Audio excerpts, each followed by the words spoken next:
Invisible Man from Terror of the Malopo in A Bekkersdal Marathon by Herman Bosman. Oupa Bekker was camped out near Renosterpoort with Japie Uys on an afternoon long ago when a stranger who was tall and dark came riding up to them from out of the bush. This was how he met Hubrecht Willemse, Oupa Bekker said to us. I didn't know the man who dismounted there, where Japie Uys and I were resting, Oupa Bekker explained. But I knew his horse. It was one of Koos Liebenberg's prize stallions. I also knew the saddle. It belonged to Gert Pretorius. And the suit the stranger had on was Christian Stein's black church clothes. Oupa Bekker said that he identified the suit by the mended place in the knee of the trousers, from where Christian Stein had fallen on the sidewalk in front of the Zeerust bar one nagmaal.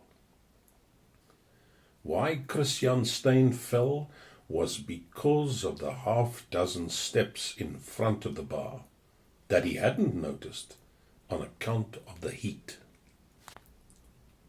The stranger introduced himself as Hubrecht Willemse, Oupa Bekker added. And he said he had been round the neighborhood a bit. Well, a good bit, he could have said. I thought, judging from his suit and horse, not to mention Gert Pretorius' saddle. Japie Uys and I looked at each other, and I was glad I wasn't Japie, for Japie Uys was wearing a new pair of store boots that would be just about the stranger's size. Oupa Bekker said that Hubrecht Willemse came and sat down on a fallen tree trunk beside Japie Uys and himself. Hubrecht Willemse took off his hat and fanned himself with it. I don't know whose hat it was, Oupa Bekker said. Although it looked so old and shapeless that I wouldn't be surprised if it was Hubrecht Willemse's own hat. But it was when we saw how short Hubrecht Willemse's hair had been cut that Japie Uys started apologizing very fast for the uncomfortable tree stump that Hubrecht Willemse had to sit on. There was a much better trunk he knew of, just down the road, Japie Uys said. And he was already disappearing into a clump of withaaks after it, when Hubrecht Willemse called him back pretty sharply. None of that, Hubrecht Willemse said, when Japie Uys returned, looking sheepish. You're gonna stay right here, both of you. Oupa Bekker said that, although it was a hot afternoon, yet sitting there in the bush next to Hubrecht Willemse on a fallen tree trunk, he actually found himself shivering. He didn't feel very different from a hollowed-out tree trunk himself, Oupa Bekker said. Then there was a sudden cracking sound. The white ants had been at work on the inside of that tree trunk, and so the wood gave way in one place, with the weight of 3 men on it. Nevertheless, both Oupa Bekker and Japie Uys jumped up. When we sat down again, Oupa Bekker proceeded, Hubrecht Willemse said to us, "You know, I'm an escaped convict." Just like that, he said it. Of course, that information did not come as much of a surprise to Japie Uys and myself. All the same, we thought that the stranger might feel better about it if we pretended to be astonished. So Japie Uys said, no, he just couldn't believe it. It was just about the last thing he would have imagined, Japie Uys assured Hubrecht Willemse. And I said to him that he looked more like an insurance agent. Then, remembering about a bit of unpleasantness there had been with an insurance agent in those parts not so long ago, I said he looked more like a senator, perhaps. Oupa Bekker said that his words did not please Hubrecht Willemse as much as he thought they might. But it was Hubrecht Willemse's next remark that made me wonder whether he was quite right in the head. Oupa Bekker continued. I started thinking that the years he had spent behind prison walls with just rice water and singing hymns must have turned his mind queer. I got a chillier feeling than ever between my shoulder blades then, in spite of the heat. For Hubrecht Willemse told Oupa Bekker that the reason why the men from the Landrost's office would not be able to capture him was because he had the power to render himself invisible. Sometimes they don't see me at all, Hubrecht Willemse said to Oupa Bekker. Other times they think I'm somebody else. I've noticed it all the way through these parts. That's why I'm glad that I'll be crossing the border soon. Because it's worrying me a bit, this thing. It's a power I didn't have before. It must be something that came to me without my knowing about it. This last time I was in prison. Maybe it was something I ate. Oupa Bekker said he thought to himself then that it was not so very surprising that the Landrost's men should make mistakes about Hubrecht Willemse's identity. I thought, well, if I had seen him from not so very nearby, Oupa Bekker said, and I went just by the horse he was riding, then I might easily have taken him for Koos Liebenberg. Or again, if I had seen him just walking, with the light not so good, and going by how he dressed, then I might have thought it was Christian Steyn.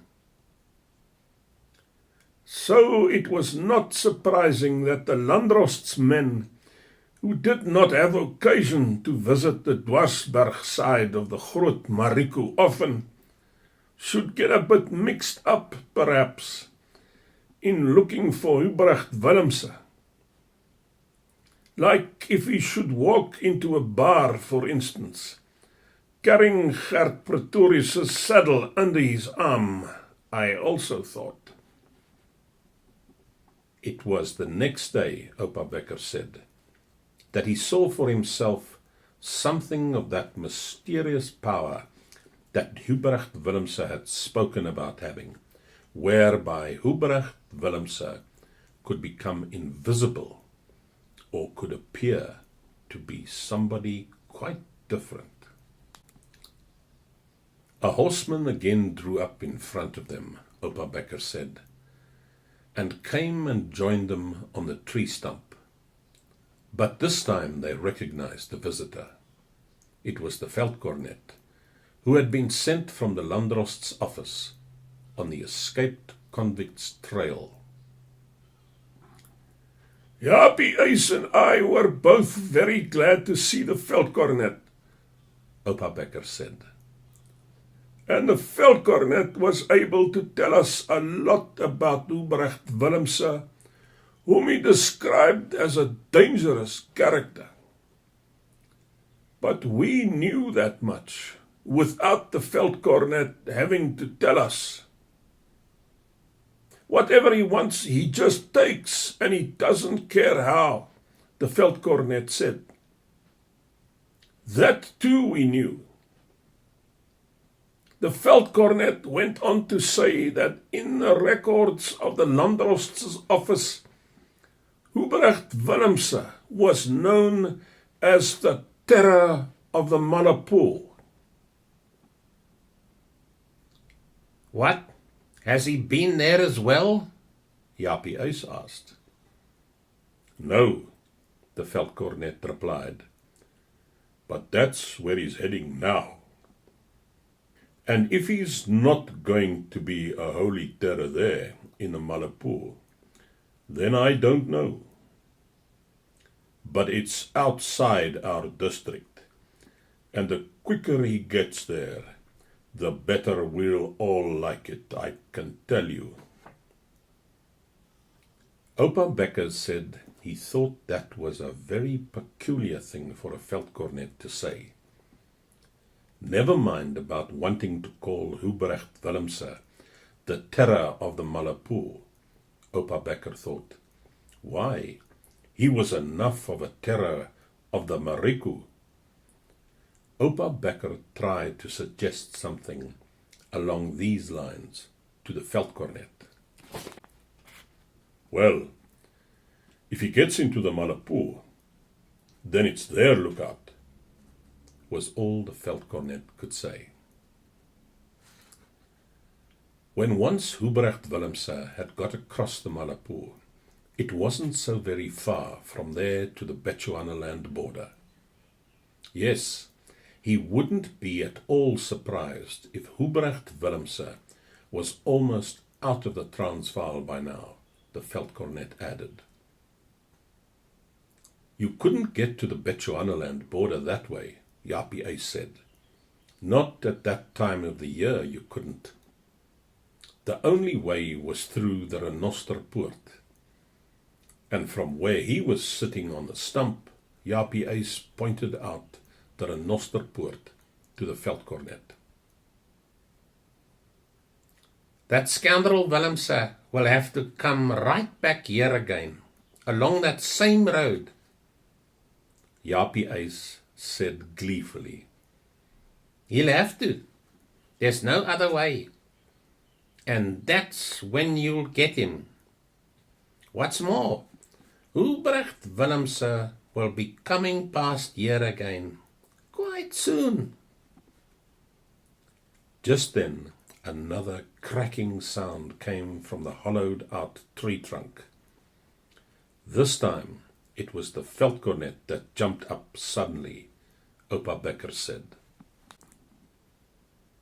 And later on that same afternoon, it was proved to us that Ubrecht Willemse did indeed have those ghostly powers that he had claimed, Oupa Bekker added. For Ubrecht Willemse came back again along that road as Japie Uys had said he would. And from a long way off, we pointed him out to the veldkornet. But the veldkornet just couldn't see him at all. And when afterwards Ubrecht Willemse got so near that the veldkornet just had to see him, the veldkornet said that it didn't look like Ubrecht Willemse to him in the least. It looked more like a senator he knew, the veldkornet remarked. when Hubrecht Willemse had gone past, and the sound of galloping hooves was dying in the distance.